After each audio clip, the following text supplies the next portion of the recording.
എല്ലാ വിദ്യാർത്ഥികൾക്കും ഉദ്യോഗാർത്ഥികൾക്കും അറിവ് നേടാൻ ആഗ്രഹിക്കുന്ന ഓരോ വ്യക്തികൾക്കും എഡ്യൂസൈടെക് എന്ന എൻ്റെ ചാനലിലേക്ക് സ്വാഗതം. അപ്പോൾ ഇന്ന് നമ്മൾ മാത്സിലെ പുതിയൊരു ടോപ്പിക്കാണ് ഡിസ്കസ് ചെയ്യാൻ പോകുന്നത്. ആൾജിബ്ര അല്ലെങ്കിൽ മലയാളത്തിൽ പറയുന്നത് ബീജഗണിതം എന്നാണ്.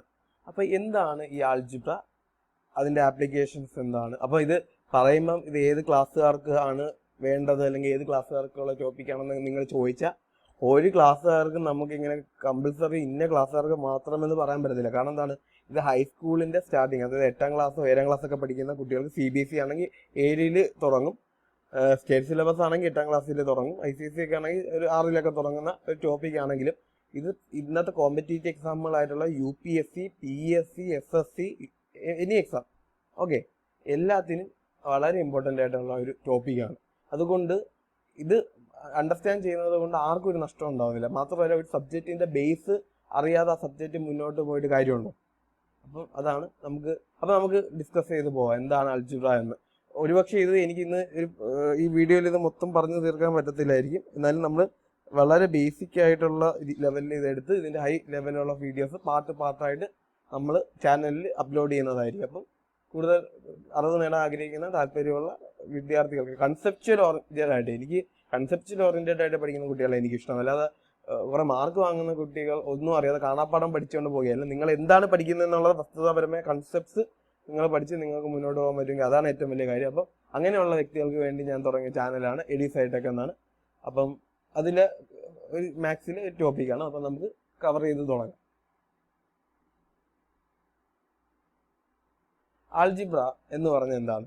നമ്പേഴ്സിനെ റെപ്രസെന്റ് ചെയ്യാൻ വിത്ത് ഹെൽപ്പ് ഓഫ് ലെറ്റേഴ്സ് നമ്പേഴ്സിനെ ഫോം ചെയ്യിപ്പിച്ച്, അല്ലെങ്കിൽ എന്താണ് പറയുക, algebra is where you use letters to represent number. Letters ഉപയോഗിച്ച് നമ്പറിനെ റെപ്രസെന്റ് ചെയ്യുന്ന ഏതൊരു കാര്യത്തെ ആൾജിബ്ര എന്ന് പറയാം. അപ്പോൾ ഈ ആൾജിബ്രയുടെ ഒരു എക്സ്പാൻഷൻ ആയിട്ട് നമുക്ക് പിന്നീട് പറയാൻ പറ്റുന്ന പോളിനോമിയൽ ആയാലും ഏതൊരു ബ്രാഞ്ചസ് ഓഫ് ഇതായാലും അതിലെല്ലാം, ഈവൻ ട്രിഗ്നോമെട്രി എന്ന് പറയുന്ന ഒരു കൺസെപ്റ്റ് ആയാലും പോലും അതിൽ നമ്മളൊരു ആൾജിബ്രിക് കൺസെപ്റ്റ് ഉപയോഗിക്കുന്നുണ്ട്. അപ്പോൾ ഒന്ന് ആലോചിച്ച് നോക്കുക, ആൾജിബ്ര എന്ന് പറഞ്ഞ ഈ ചെറിയ ബ്രാഞ്ച് കൊണ്ട് നമ്മൾ എവിടെ വരെ പോയി ഒരുപാട് ലെവലിലേക്ക് എത്തിക്കാൻ പറ്റും. അപ്പോൾ ഞാൻ അതാ പറഞ്ഞത്, ഇതൊരു ബേസാണ്. ആൾജിബ്ര എന്ന് പറയുന്നത് ഒരു ബേസാണ്. ബീജഗണിതം എന്ന് പറയുന്നത് അടിസ്ഥാനമാണ്, മാത്സിലെ ഫണ്ടമെന്റൽ കൺസെപ്റ്റുകളിൽ ഒന്നാണ്. അപ്പം അത് നല്ല വ്യക്തമായി പോയാൽ നമുക്ക് മുന്നോട്ട് പോകുമ്പോൾ വളരെ എളുപ്പമായിരിക്കും. ഓക്കെ, ഇതിൻ്റെ എയിം എന്താണ്? നമുക്ക് ആൾജിബ്രായിക് ഐഡിയാസിന്റെ ഒരു ഗ്രിപ്പ് കിട്ടാൻ വേണ്ടിയാണ് നമ്മൾ ഈ വീഡിയോ എടുത്ത് പോകുന്നത്. ഓക്കെ, പിന്നെ സിമ്പിൾ ആൾജിബ്രായിക് പ്രോബ്ലംസ് നമുക്ക് എങ്ങനെ സോൾവ് ചെയ്യാന്നുള്ളത് നമുക്ക് ഇതിലൂടെ നോക്കാം. ഒരു എക്സാമ്പിൾ പറയാം.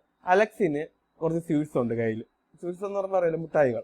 ഓക്കെ, നമുക്ക് അറിഞ്ഞുകൂടാ എത്ര സ്വീറ്റ്സ് അല്ലെങ്കിൽ എത്ര മുട്ടായികൾ അലക്സിന് കയ്യിലുണ്ടോ നമുക്ക് അറിഞ്ഞുകൂടാ. അപ്പം നമുക്ക് പറയാൻ പറ്റും അലക്സിൻ്റെ കയ്യിൽ X സ്വീറ്റ്സ് ഉണ്ട്. അപ്പം തോന്നും ഈ X എന്ന് പറയുന്ന റെപ്രസെൻറ്റേഷൻ എന്തുകൊണ്ട് ആണ്? ഇപ്പം എനിക്ക് ഞാൻ പഠിക്കുന്ന കാലത്തൊക്കെ എനിക്ക് തോന്നിയിട്ടുണ്ട് എല്ലാ മാത്തമാറ്റിക്കൽ റെപ്രസെൻറ്റേഷനും വേരിയബിൾസ് ഇടുമ്പോൾ അല്ലെങ്കിൽ പ്രോഗ്രാമിംഗ് ആയാലും ഏതൊരു ഇതായാലും XY എന്നൊക്കെ കൊടുക്കാറുണ്ട്, UVW എന്നൊന്നും കൊടുക്കാറില്ല. എന്തുകൊണ്ടായിരിക്കും?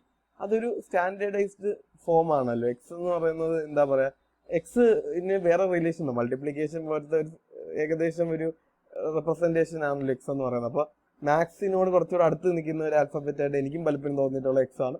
അപ്പം അതുകൊണ്ട് നമ്മൾ ആ Xനെയാണ് ഇവിടെ റെപ്രസെന്റ് ചെയ്യുന്നത്. അപ്പോൾ X സ്വീറ്റ്സ് കയ്യിലുണ്ട്. ഓക്കെ, ഇനി അലക്സിന്റെ കയ്യിൽ 5 സ്വീറ്റ്സ് കൂടുതലുണ്ടെങ്കിൽ എങ്ങനെ, ഇപ്പൊ എത്ര സ്വീറ്റ്സ് ഉണ്ടെന്ന് നമ്മൾ എങ്ങനെ റെപ്രസെന്റ് ചെയ്യും എന്നുള്ളതാണ്. അപ്പൊ നമുക്ക് ആദ്യമേ ഒരു ധാരണ ഇല്ലാത്തടത്താണ് നമ്മൾ ആൾജിബ്രായിക് ഇക്വേഷൻസ് ഉപയോഗിക്കുന്നത്. അതായത് എത്രയോ സാധനങ്ങൾ അവന്റെ കയ്യിലുണ്ട്, ആ സാധനത്തെ റെപ്രസെന്റ് ചെയ്ത് ഇന്ന ഒരു ഫോം അല്ലെങ്കിൽ ഇന്ന ഒരു ലെറ്റർ റെപ്രസെന്റ് ചെയ്താൽ പിന്നീട് 5 അതിന് എത്ര മടങ്ങുണ്ട് അല്ലെങ്കിൽ എത്ര കുറവുണ്ട് എന്നൊക്കെ റെപ്രസെന്റ് ചെയ്യാൻ ആ ഒരു X എന്ന് പറയുന്ന അതിന് റെഫറൻസ് എന്ന് പറയും. അപ്പൊ ആൾജിബ്രയിൽ ഒരു ബേസിക് ആയിട്ട് ഉപയോഗിക്കുന്ന റെഫറൻസ് എന്ന് പറയുന്ന ഒരു ലെറ്റർ ആണ് ഈ X എന്ന് പറയുന്നത്. അപ്പൊ റെഫറൻസ് ലെറ്റർ ആണെന്ന് നമുക്ക് മനസ്സിലാക്കും. അപ്പൊ ആദ്യം നമ്മൾ കൊടുത്ത ആ അക്സെപ്ഷൻ അല്ലെ, ആ ഒരു അസംഷൻ എന്ന് പറയുന്ന X എന്ന് പറയുന്നത് ഒരു ധാരണയാണ്. ഓക്കെ, ആ ധാരണയിൽ നിന്നുകൊണ്ടാണ് മുന്നോട്ടുള്ള എല്ലാ ഈ പ്രൊസീജിയറുകളും മുന്നോട്ട് പോകുന്നത്. ഓക്കെ, അതായത് X+5 എന്ന് നമ്മൾ റെപ്രസെന്റ് ചെയ്യും. ആദ്യമേ X ഉണ്ടായിരുന്നു, അതിന്റെ കൂടെ എന്ത് ചെയ്തു, 5 എണ്ണം അധികം. ഓക്കെ, ഇത് നമുക്ക് നോക്കാം. ബോബിന്റെ കയ്യിൽ കുറച്ച് ടോയ്സ് ഉണ്ട്. നമുക്ക് അറിഞ്ഞൂടെ എത്ര ടോയ്സ് ഉണ്ട്. ഓക്കെ, നിങ്ങൾക്ക് എല്ലാവർക്കും ടോയ്സ് ഇഷ്ടമല്ലേ? അപ്പം നമുക്ക് നോക്കാം നിങ്ങളുടെ കയ്യിൽ എത്ര ടോയ്സ് ഉണ്ട്. അപ്പൊ നമുക്ക് പറയാം ബോബിന്റെ കയ്യിൽ M ടോയ്സ് ഉണ്ട്. അടുത്തൊരു റെപ്രസെന്റേഷൻ നമ്മൾ കൊടുത്ത് M വെച്ച് റെഫറൻസ് കൊടുത്ത്, M എന്ന് പറഞ്ഞ ലെറ്റർ നമ്മൾ റെഫറൻസിന് ഉപയോഗിച്ചു. ഇനി പറയുന്നത് ബോബ് ആണെങ്കിൽ 6 ടോയ്സും കൂടെ അധികം വാങ്ങി. അങ്ങനെയാണെങ്കിൽ എത്ര ടോയ്സ് ഇപ്പോൾ നിലവിലുണ്ട്? M+6 വളരെ സിമ്പിൾ അല്ലേ? ബിൽ ക്യാച്ചസ് 5 ഫിഷ്, 5 ഫിഷുകളെ ബില്ല് ക്യാച്ച് ചെയ്തു. അങ്ങനെയാണെങ്കിൽ ബെൻ എന്ന് പറയുന്നത് അതിൽ നിന്ന് 3 എണ്ണം എടുത്തോണ്ട് പോയി എന്ന് പറയുമ്പോൾ മൈനസ് ആണെന്ന്. ഓക്കെ, ഇനി എത്ര ഫിഷ് ഇനി ബില്ലിന്റെ കയ്യിലുണ്ടാവും? 5 - 3. ഓക്കെ, ഇപ്പൊ അപ്പൊ ഓർക്കേണ്ടത് എന്താണെന്ന് പറഞ്ഞാൽ മോർ എത്രയാണ് ഇപ്പോൾ ഉള്ള ഒരു നമ്പർ, നമുക്ക് അറിയാവുന്ന ഒരു ഡെഫിനിറ്റ് നമ്പർ ഉണ്ട്, നമ്മുടെ റെഫറൻസ് ഇതുണ്ട്, അതിൽ ഉപയോഗിക്കുന്ന ഇടയ്ക്കുള്ള സിമ്പൽ, ഇത് 3ഉം കൂടെ കണക്ട് ചെയ്ത് വരുന്നതാണല്ലോ ഒരു ആൽജിബ്രായിക് ഇക്വേഷൻ അല്ലേ? ഒരു തേർഡ് എക്സാമ്പിൾ ആയിട്ട് പറയാം. ഫ്രെഡിന് X DVDs ഉണ്ട്. ഓക്കെ, റെഫറൻസ് എന്ന് പറഞ്ഞാൽ ഇവിടെ X ആയിട്ട് എടുത്ത്. ഫ്രാങ്കിന്റെ കയ്യിൽ Y DVDs ഉണ്ട്. അങ്ങനെയാണെങ്കിൽ മൊത്തത്തിൽ എത്ര DVDs അവരയിലുണ്ട്? X+Y ഉണ്ട് അല്ലേ? രണ്ടും ഇവിടെ അസംഷൻ ആണ്, റെഫറൻസുകളാണ് എടുത്തേക്കുന്നത്. അപ്പൊ റെഫറൻസുകൾ മൊത്തത്തിൽ എത്ര ഉണ്ട്? മൊത്തം എന്നതിന് അഡിഷൻ ആണ് അല്ലെ റെപ്രസെന്റ് ചെയ്യുന്നത്. അപ്പൊ X+Y എന്ന് നമുക്ക് പറയാം. ഇനി നിങ്ങൾ പറ, use algebra to write 2 less than W. എന്താണ് W - 2? 3 more than D, D+3. 5 together with C, 5 + C. Okay, F more than G, F+G. P less than Q. എന്താണ് P ലെസ് ദാൻ Q എന്ന് പറയുമ്പോൾ എന്താണ്? P - Q. M less than 7, 7 - M. Okay,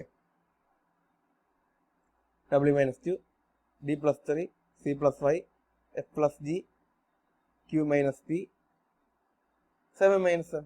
okay, adding and subtracting with letters എന്നതാണല്ലോ വേറൊരു കാര്യം. A+A+A എന്താണെന്ന് നമ്മൾ പറയുന്നത്? 3A എന്ന് പറയുന്നത്. അതായത് മൊത്തത്തിൽ എത്ര ഉണ്ട്? 3A ഉണ്ട്. അപ്പൊ അവിടെ മനസ്സിലാക്കണമെന്ന് പറഞ്ഞാൽ അവിടെ ആൽജിബ്രയുടെ പുതിയൊരു കൺസെപ്റ്റ് ഇവിടെ വന്നു. അതായത് ആഡ് ചെയ്യുന്ന അല്ലെങ്കിൽ സബ്ട്രാക്ട് ചെയ്യുമ്പോൾ അവിടെ ഒരു എന്താ പറയാ, ഒരു കോഎഫിഷ്യന്റ് എന്ന് പറയുന്ന ഒരു ടേം വന്നു. ആ 3 എന്ന് പറയുന്ന അവിടെ കോഎഫിഷ്യന്റ്, ഏതൊരു ആൽജിബ്രായിക് റെപ്രസെന്റേഷൻ, അത് പോളിനോമിയൽ ആയാലും ട്രിഗ്നോമെട്രി ആയാലും അവിടെ എല്ലാം കോഎഫിഷ്യന്റ് എന്ന് പറയുന്ന ഒരു കൺസെപ്റ്റ് വരും. കോഎഫിഷ്യന്റ് എന്ന് പറഞ്ഞാൽ പിന്നെ ഒരു കോൺസ്റ്റന്റ് നമ്പർ ആണ്. അപ്പോൾ നമുക്ക് മനസ്സിലായി ആൽജിബ്രായിക് ഇക്വേഷനിൽ ഒരു കോൺസ്റ്റന്റ് നമ്പർ എന്ന് പറയുന്ന ഒരു കൺസെപ്റ്റ് ആണ് കോഎഫിഷ്യന്റ് എന്ന് പറയുന്നത് അല്ലേ? ഇനി അപ്പൊ നിങ്ങൾ പറയാം B+B+B+B+B 5B. Okay, C+C - C+C എത്ര? സിമ്പിളാ, 2C. അങ്ങനെയാ, പ്ലസ് C - C 0 ആവും. പിന്നെ ഒരു C കൊണ്ട് ഒരു C കൂടെ ആഡ് ചെയ്യുമ്പോൾ 2C. അങ്ങനെയാണെങ്കിൽ നമുക്ക് പറയാം A+A 2A, C+C+C+C 4C, P - P+P P, V+V+V+V - V 4V, B+B+B - B 2B, N - N + N + N + N - N + N എന്ന് പറയുമ്പോൾ എന്താണ്? ഒരു പ്ലസ് ഇതും ക്യാൻസൽ ആവുന്നു, ഒരു പ്ലസ് ഇതും ക്യാൻസൽ ആവുന്നു, ഇടയ്ക്കുള്ള 3N. H - H 0 ആണ്. G+G+G - G 2G. ഓരോ നമുക്ക് നോക്കാം. ആദ്യമേ 2A, 4C, P. Okay, 4V, 2B, 3N, 0 and 2G. Adding expressions and terms, അതായത് ഒരു കോഎഫിഷ്യന്റ് ഉള്ള ഇത് പോളിനോമിയൽ ആൽജിബ്രായിക് റെപ്രസെന്റേഷൻ, 2 കോഎഫിഷ്യന്റുകളെ തമ്മിൽ ആഡ് ചെയ്യുന്നു, എന്നിട്ട് എന്താണ് റെഫറൻസ് ടേം ആയിട്ട് അവിടെ ഉപയോഗിക്കുന്നത് ആ ലെറ്റർ അതേപോലെ എടുത്ത് എഴുതുന്നു. അതാണ് ആഡിങ് എക്സ്പ്രഷൻ ആൻഡ് ടേംസിന്റെ ഒരു ബേസിക് കൺസെപ്റ്റ്. അപ്പൊ നമുക്ക് നോക്കാം. 2A + 4 എന്ന് പറഞ്ഞാൽ എന്താണ്? 6A ആണ്. 6A - 5A എന്താണ്? കോഎഫിഷ്യന്റ് വാല്യൂ 6ഉം -5 ആണ്. 6 - 5 1 ആണ്. ഏതാണ് റെഫറൻസിൽ ഉപയോഗിച്ചേക്കുന്ന? ഇത് A. അപ്പൊ എന്താണ്? 1A. 7A - 4A + 10A. ഇവിടെ നമുക്കറിയാം 7 - 4 + 10 എന്നുള്ളത് എടുത്ത് എഴുതുക. അപ്പൊ നമുക്ക് എന്ത് കിട്ടും? 13 എന്ന് കിട്ടും. A ആണ് റെഫറൻസ്. ഓക്കെ, അപ്പൊ നമുക്ക് ക്വസ്റ്റ്യൻസ് ചെയ്യാം. 5C + 7C എന്താണ്? നിങ്ങൾ തന്നെ ചെയ്യും. 12C അല്ലെ? 9D - 4D 5D. 2S + 12S എന്താണ്? 14s, 13a minus 5a, 8a, 4e minus e plus 3e എന്താണ് 6e, 6e minus 2e plus 5e എന്താണ് 9e, 12e minus 10e 2e, 3h minus 2h plus h എന്താണ് 2h, 4r minus r plus 5r 8r. Okay, 3w plus 9w minus 5w എന്താണ് 7w, 2g plus 5g minus 3g എന്താണ് 4g. Okay, 7f minus 4f plus 9f എന്താണ് 12f, 5b plus 50b എന്താണ് 55b, 75j minus 43j എന്താണ് 32j. Okay, 34p plus 12p minus 5p എന്താണ് 41b. Okay, 3m minus m plus m plus 5m എന്താണ് answer 3m minus m എന്ന് പറയുന്നത് ആദ്യമേ 2m ആണ്, അതിൻ്റെ കൂടെ പ്ലസ് m ആകുമ്പോൾ 3m ആണ്, പ്ലസ് 5 ആകുമ്പോൾ 8m ആണ്. d minus d plus d minus d എന്താണ് ടോട്ടൽ ആൻസർ 0 ആയിട്ട് പോകും. കാരണം എന്താ d minus d 0 plus d minus d 0. Okay, 4f plus 10f minus 13f എന്താണ് നമുക്ക് 1f എന്ന് കിട്ടും. ഓക്കെ, നമുക്ക് ഇനി ആൻസേഴ്സ് ഓരോന്നായിട്ട് നോക്കാം.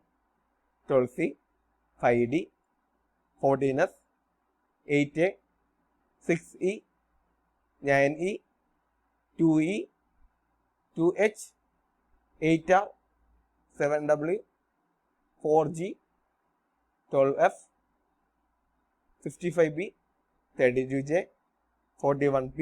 നിങ്ങൾക്ക് കിട്ടുന്ന ആൻസറെല്ലാം കറക്റ്റ് ആണെന്ന് നോക്കണം കേട്ടോ.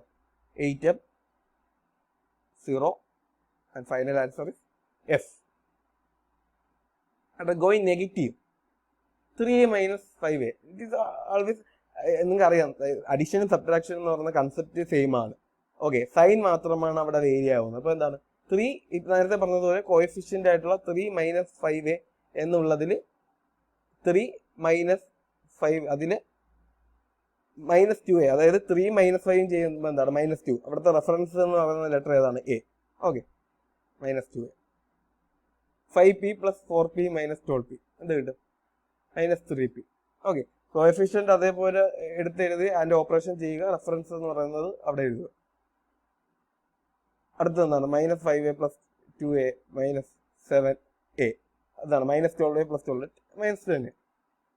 ഓക്കെ, അപ്പോൾ നമുക്ക് ഇപ്പം നമ്മൾ പറയുന്ന റെഫറൻസ് വേരിയബിൾസ് എല്ലാം സെയിം ആയിട്ട് വരുന്നതാണ് പറയുന്നത്. ഇനി ഡിഫറെൻ്റ് ആയിട്ടുള്ള വേരിയബിൾസ്, മൾട്ടിപ്പിൾ വേരിയബിൾസ് വരുമ്പോൾ കുറച്ചുകൂടി ഇത് കോംപ്ലിക്കേഷൻ ആവും. ഇപ്പോൾ നമ്മൾ സ്റ്റാർട്ടിങ് ആയിട്ട് ബിഗിനിങ് ആയതുകൊണ്ടാണ് ഇങ്ങനെ ചെറിയൊരു എക്സാമ്പിളുകൾ എടുക്കുന്നത്. അതായത് സെയിം റെഫറൻസ് ആയിട്ടുള്ള എ അല്ലെങ്കിൽ ബി പി അങ്ങനെ ക്യൂ എന്നൊക്കെ വരുന്നത്. ചിലപ്പോൾ എയും ബിയും വരാം, അതിൻ്റെ ഒരു സെറ്റ് ഓഫ് ഇത് വരാം. അപ്പോൾ അതെങ്ങനെ ചെയ്യണം, അത് കുറച്ച് ഇതേ കൺസെപ്റ്റ് തന്നെ കുറച്ചുകൂടെ ടഫ് ആവുന്നേ ഉള്ളൂ. ഓക്കെ, വർക്കിംഗ് വിത്ത് ആൾജിബ്ര നമ്മൾ എയിം എന്താണ് to be able to collect like terms in order to simplify algebraic expressions. അതായത് എന്താണ് ഒരേപോലത്തെ ടേംസിനെ കളക്ട് ചെയ്ത് ഒരു ഓർഡർ ആക്കി പിക്ക് ചെയ്ത് അതിന് സിംപ്ലിഫൈ ചെയ്യുന്നു, പിന്നെ മൾട്ടിപ്ലൈ ചെയ്യുന്നു, ടേംസിനെ ടുഗദർ ചെയ്യാൻ, അതായത് ബ്രാക്കറ്റ് ഓഫ് എക്സ്പാൻഷൻ ചെയ്യാൻ. നമുക്ക് ബോർഡ് മാസ് റൂൾ നമ്മൾ പഠിച്ചിട്ടുണ്ട് അല്ലേ, bracket of division, multiplication, addition and subtraction എന്ന് പറഞ്ഞ കൺസെപ്റ്റ്. ആദ്യമേ ബ്രാക്കറ്റ് ഓഫ് ചെയ്യേണ്ട ഡിവിഷനാണ്, പിന്നെ മൾട്ടിപ്ലിക്കേഷൻ, പിന്നെ അഡീഷൻ ചെയ്യണം, പിന്നെ സബ്ട്രാക്ഷൻ ചെയ്യണം. ഓക്കെ, ഒരു എക്സാമ്പിൾ പറഞ്ഞാൽ 3a plus 4b plus 2a plus 6b. ഞാൻ പറഞ്ഞില്ലേ ഇപ്പൊ എയും ബിയും സെറ്റ് ആയിട്ട് വന്നു. അപ്പൊ എന്താ നമ്മളത് ഓർഡർ എടുത്ത് 3a plus 2a 5a, 4b plus 6b 10b. First collect the like terms, like ടേംസിനെ കളക്ട് ചെയ്യുന്നു. അപ്പോൾ 3a plus 2a plus 4b plus 6b, അപ്പോൾ 5a പ്ലസ് 10b. ഇതാണ് അടുത്ത കൺസെപ്റ്റ്. ഓക്കെ, ഇനി -3a plus 2b minus 4a plus 6b എന്താണ് like ടേംസിനെ collect ചെയ്യുന്നു, അതിനുശേഷം നമ്മൾ ഓപ്പറേഷൻ ചെയ്ത് ആൻസർ എഴുതുന്നു. ഓക്കെ, ലൈക്ക് ടേംസിനെ വീണ്ടും കളക്ട് ചെയ്യുന്നു, നമ്മൾ എന്ത് ചെയ്യുന്നു ഓപ്പറേഷൻ എക്സിക്യൂട്ട് ചെയ്ത് ഫൈനൽ ആൻസർ എഴുതുന്നു. അപ്പോൾ ഓക്കെ, യു ഹാവ് അണ്ടർസ്റ്റുഡ്. നമ്മൾ ഇന്ന് പറഞ്ഞത് ഇതിന്റെ ബേസിക്സ് ഓഫ് കാര്യങ്ങളാണ്. ഇനി നമ്മൾ പോകുമ്പോൾ മൾട്ടിപ്ലിക്കേഷൻ, ഡിവിഷൻ പോലുള്ള കോംപ്ലിക്കേറ്റഡ് ആക്ടിവിറ്റീസ് നമ്മൾ ചെയ്യും. ആൽജിബ്രായിക് എക്സ്പ്രഷൻ എന്ന് പറയുമ്പോൾ അറിയാമല്ലോ, നമ്മൾ എല്ലാ ഇതുവരെ മാത്സിൽ പഠിച്ചിട്ടുള്ള എല്ലാ ബേസിക് കാര്യങ്ങളും ഇവിടെ ഉപയോഗിക്കും. പിന്നെ എന്താണ് സെന്റൻസിന് റീഡ് ഔട്ട് ചെയ്ത് അതിന്റെ ആൽജിബ്രായിക് ഇക്വേഷൻ എങ്ങനെ ഫോം ചെയ്യാമെന്നില്ല ഉള്ളത് നമ്മളിവിടെ പഠിക്കും. അപ്പം നിങ്ങൾക്ക് ഈ ഞാൻ പഠിപ്പിച്ച ടോപ്പിക്കുകൾ നിങ്ങൾക്ക് മനസ്സിലാക്കി നിങ്ങൾ ഫ്രണ്ട്സിനൊക്കെ ഷെയർ ചെയ്ത് മാക്സിമം സപ്പോർട്ട് ചെയ്യുക. അപ്പം keep going, have A positive mentality. അപ്പോൾ ശരി, have A nice day, thank you.